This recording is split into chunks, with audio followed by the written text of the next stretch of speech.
Good morning everyone.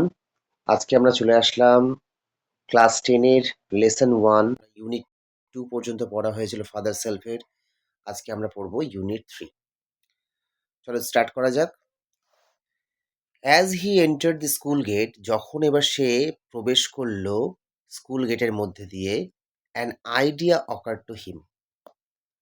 Idea মানে একটা বুদ্ধি বা পরিকল্পনা তার মাথায় এলো।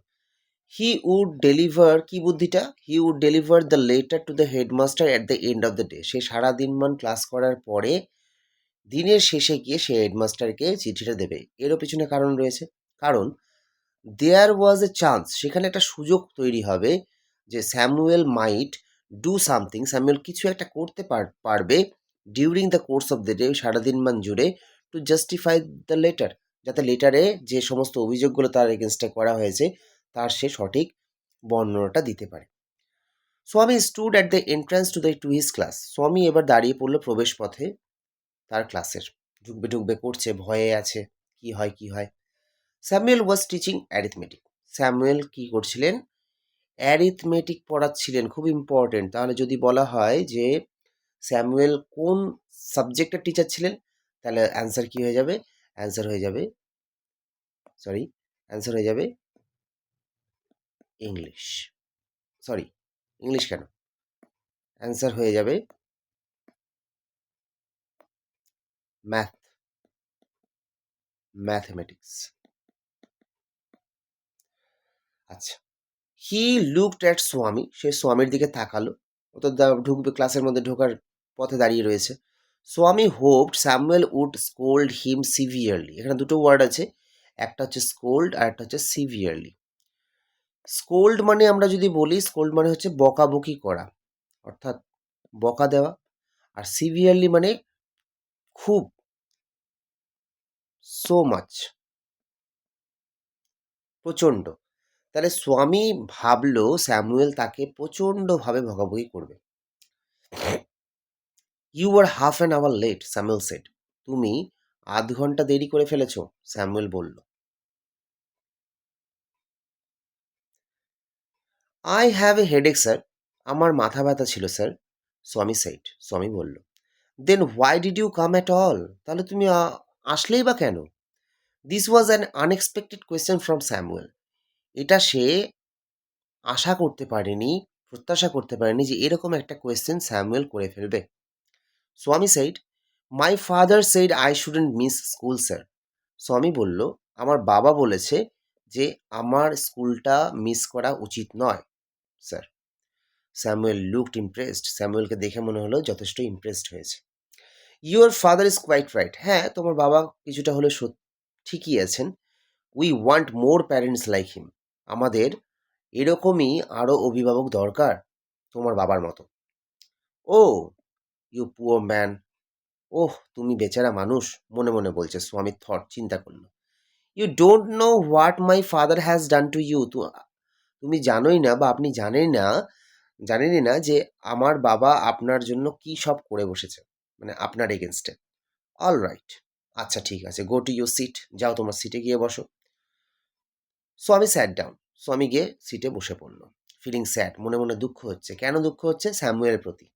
স্যামুয়েলের সম্বন্ধে সে এত অভিযোগ করে রেখেছে এবং সে জানে যে তার বাবা চিঠিতে তার এগেনস্টে অনেক কিছু হেডমাস্টারকে লিখে ফেলেছেন, যেটাতে একটু পরেই স্বামী গিয়ে হেডমাস্টারকে জমা দেবে। He had never met anyone so good as Samuel, সে এর আগে এত ভালো মানুষের সঙ্গে কখনো মিশেনি যতটা কিনা তার কাছে স্যামুয়েল মনে হচ্ছে। The teacher was inspecting the home lessons, এখন টিচার কি করছেন? প্রত্যেকের হোম লেসন্সগুলো, বাড়ির কাজগুলো দেখছে। টু স্বামীস থিঙ্কিং, স্বামীর চিন্তাধারা অনুযায়ী, this was the time when Samuel goat most angry. এবার স্বামী ভাবছে এইটাই হচ্ছে সেই সময় যে সময় স্যামুয়েল সব থেকে বেশি রেগে যান। But today Samuel appeared very gentle, কিন্তু আজকে স্যামুয়েলকে দেখে মনে হচ্ছে খুব ভদ্র, শান্ত, নম্র। Swaminathan, where is your homework, Swaminathan তোমার হোমওয়ার্ক কই? I have not done my homework sir, স্বামী সাইড, আমি তো আমার হোমওয়ার্ক করতে পারিনি স্যার, বা করিনি। ওয়াই? হেডেক, কেন? মাথা ব্যথা তাই? আজ স্যামুয়েল, ইয়েস স্যার, হ্যাঁ sir. All right, sit down. ঠিক আছে, বসে পড়ো, Samuel said. When the bell rang for the last period at 4:30, এবার যখন 4:30টার সময় বেলটা বেজে উঠলো, Swami picked up his books and ran to the headmaster's room. Swami বইগুলোকে তুললো এবং দৌড়ে হেডমাস্টার রুমে গিয়ে ঢুকলো। He found the room locked, সে দেখলো রুমটা তো বন্ধ, তালা মারা। The peon told him, peon তাকে বলল, the headmaster had gone on a week's leave, যে হেডমাস্টার তো 1 সপ্তাহ ছুটিতে বাইরে গেছেন। Swaminathan ran away from the place, Swaminathan সঙ্গে সঙ্গে আর দেরি না করে ছুটে পালিয়ে গেল, যাক বাবা বাঁচা গেছে। As soon as he entered home with the letter, father said, জয় মাত্রই সে এবার রুমের মধ্যে বাড়িতে প্রবেশ করলো চিঠিটাকে নিয়ে, ফাদার দেখে বলল চিঠিটা, I knew you wouldn't deliver ইট, আমি জানতাম তুমি এটা দেবে না। But the headmaster is on leave, কিন্তু হেডমাস্টার ছুটিতে আছেন, স্বামী বললেন। Father snatched the letter away, snatched মানে কি? স্ন্যাচড মানে আমরা বলতে পারি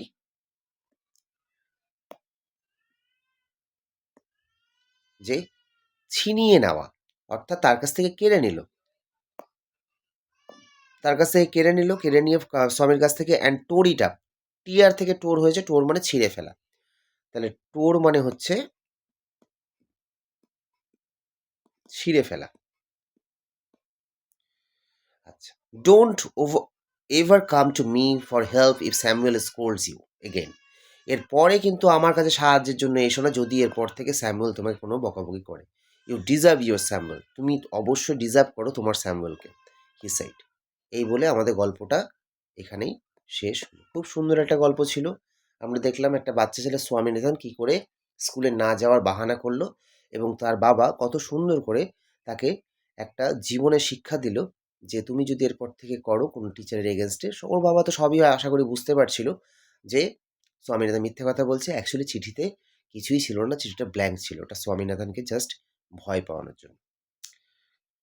আশা করি তোমাদের ভালো লাগলো। চলো আমাদের এক্সারসাইজগুলো দেখে নেওয়া যাক।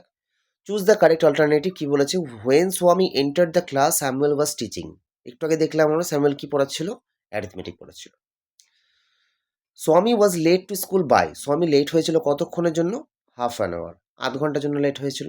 The headmaster was on leave for one, headmaster কতদিনের জন্য লিভে গিয়েছিলেন, ছুটিতে গিয়েছিলেন? For 1 week. আচ্ছা, এবার দেখি, অ্যাজ স্বামী এন্টার দি স্কুল গেট, যেই স্বামী স্কুল গেট দিয়ে এন্টার করলো, কোথায় আছে লাইনটা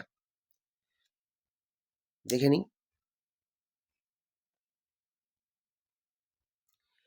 এখানে হিটাকে, হিটা হচ্ছে স্যামুয়েল, এই স্বামীনাথন, তাহলে as he enter the school gate এতদূর পর্যন্ত দেওয়া রয়েছে, তাহলে an idea occur to him, এটা হয়ে গেল answer.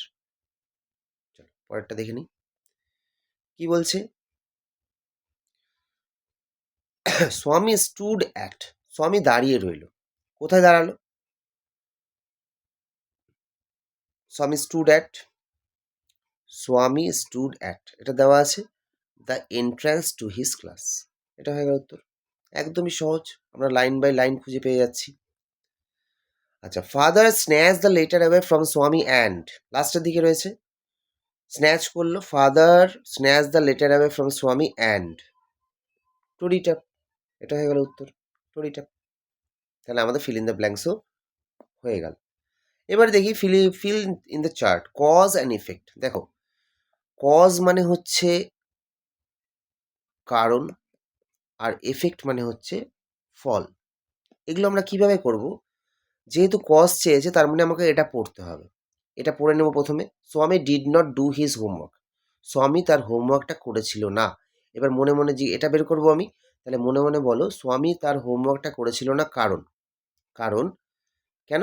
He had a headache, তাহলে আমরা এখানে ছোটো করে লিখতেই পারি, হি হ্যাড এ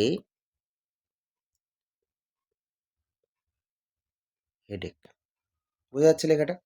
আচ্ছা, তারপরে চলে আসি 2 নম্বর। এবার কজে দেওয়া আছে, এফেক্ট বার করতে হবে। স্বামী never met any one as good as Samuel, স্বামী এর আগে কখনো এরকম স্যামুয়েলের মতো এত ভালো মানুষের সাথে সাক্ষাৎ করেনি।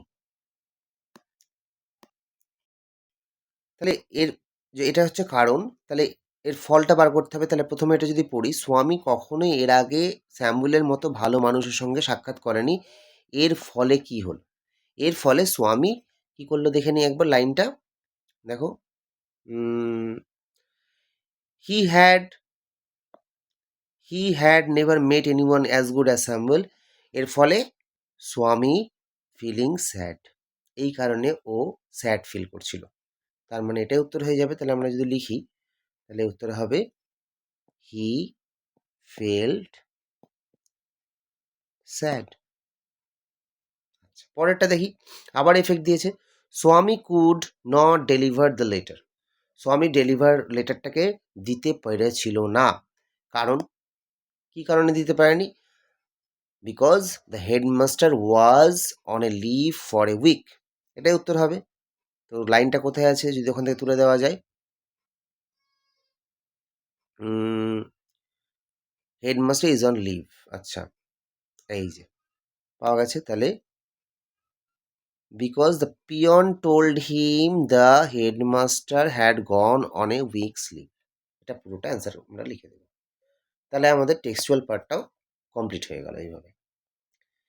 আচ্ছা, গ্রামার যদি আমি করাই, গ্রামারটা করানো যেতেই পারে, এইটুকু গ্রামার করে দিই। Choose the correct alternative to complete the following sentence.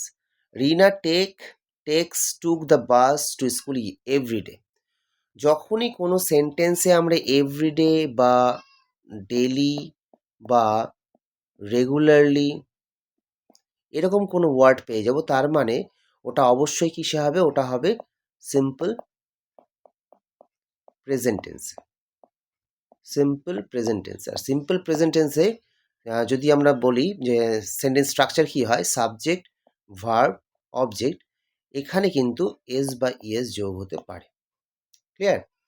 তাহলে আমি পরে, তো তোমরা গ্রামার ক্লাসে এগুলো পেয়েই যাবে, তবু এখানে যেটুকু গ্রামার আছে সেটুকু আমি দেখিয়ে দিচ্ছি। তাহলে আমরা দেখতে পাচ্ছি এস বা ইএস হবে কি হবে না, এই জিনিসটা এখানে চেয়েছে। তাহলে রিনা, যেহেতু এস বাই ইয়েস কখন হয়? যখন সাবজেক্টটা হয় third person singular number. Third person singular number আমরা কাকে বলতে পারি? অর্থাৎ যেটা এইভাবে মনে রাখবো আমরা, আই আর ইউ এই দুটো শব্দকে বাদ দিয়ে এনি এনি সিঙ্গুলার হয়ে গেল, এনি সিঙ্গুলার হয়ে গেল third person singular number. I মানে আমি, এটাও একজনকে বোঝাচ্ছে। ইউ মানে তুমি, এটাও একজনকে বোঝাচ্ছে। এই আমি আর তুমি এই দুটো সিঙ্গুলারকে বাদ দিয়ে পৃথিবীতে যে কোনো সিঙ্গুলার থাকলে সেটা হয়ে যাবে থার্ড পারসন সিঙ্গুলার। তাহলে Rina is a third person singular number, আর থার্ড পারসন সিঙ্গুলার নাম্বার পরে এস বাই এস হয়। Last Monday, last Monday while we তো প্লুরাল, উই এর পরে ওয়াজ তো হবে না। হ্যাভ বিন, দেখো হ্যাভ বিনও কেন হবে না? কারণ এটা পাস্টে আছে, লাস্ট মানডে বলে দিয়েছে, তার মানে অবশ্যই এটা ওয়্যার ওয়াচিং হবে। বাই দিস টাইম টুমরো, আগামী কালকের এই সময়ের মধ্যে, তারা ফিউচার আছে।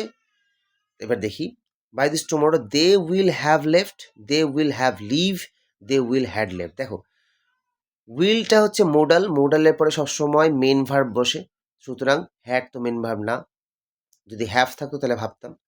আচ্ছা, আবার দেখো উইলের পরে হ্যাভ আছে, আর হ্যাভের পরে ভার্বের কি বসে? থার্ড ফর্ম বসে, তাহলে এটা লেফট হওয়ার কথা ছিল, তাহলে এটাও হবে না, তাহলে নিশ্চয়ই উইল হ্যাভ লেফট হবে। বেশ, feel in the blanks with appropriate article and preposition. Already আমরা দুটো ক্লাস করিয়ে ফেলেছি আর্টিকেল প্রিপোজিশন, চলো এখানে একটু দেখে নেওয়া যাক। আরিফা, তোমরা গ্রামার ক্লাসে দেখে নেবে প্রথমে আর্টিকেল প্রিপোজিশন, তারপর দেখবে এটা তোমরা নিজেরাও পারবে। Arifa the younger dash the two girls. দেখো দুটো গার্লস বলেছে, younger between the two girls বা younger of the two girls দুটোই হতে পারে।